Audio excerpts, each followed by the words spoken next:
പറയുന്നു ഹല്ലേലൂയ. ഈ ശബ്ദം പോരല്ലോ, കഴിഞ്ഞ വർഷമൊക്കെ നല്ല ശബ്ദം ഉണ്ടായിരുന്നു. ഉറക്കെ പറഞ്ഞേ ഹല്ലേലൂയ. ഉണർവോടെ പറഞ്ഞേ ഹല്ലേലൂയ. പുറപ്പാടിന്റെ പുസ്തകത്തിലെ 14-ാം അധ്യായത്തിൽ നമ്മൾ കാണുന്നത് മോശയുടെ നേതൃത്വത്തിൽ ഇസ്രായേൽ ജനം ഈജിപ്തിന്റെ അടിമത്തത്തിൽ നിന്ന് വേദനകളുടെ, യാതനകളുടെ, അല്ലെങ്കിൽ ഒരുപാട് വേദന അസ്വസ്ഥതകളുടെയൊക്കെ ഇടത്തു നിന്ന് അവര് തേനും പാലും ഒഴുകുന്ന കാനാൻ ദേശത്തെ ലക്ഷ്യമാക്കിക്കൊണ്ട് കടന്നു വരിക. അങ്ങനെ വരുന്ന സമയത്താണ് ചെങ്കടലിന്റെ മുമ്പിൽ അവരെത്തും. മുമ്പിൽ ആർത്തിരമ്പുന്ന കടലാണ്. കടലെന്ന് പറഞ്ഞാൽ നമുക്കറിയാമല്ലോ, വലിയ കടല് മുമ്പില്. പിറകിലേക്ക് നോക്കുമ്പോൾ ശത്രുക്കൾ, ഫറവോയുടെ സൈന്യം ഇവരെ പിടിച്ചുകൊണ്ടു പോകാനായിട്ട് പുറകെ വരുന്നു.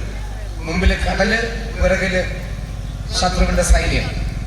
ചെകുത്താനും കടലിനും ഇടയ്ക്ക് എന്നൊക്കെ പറയുന്നത് അതുകൊണ്ടാണ്.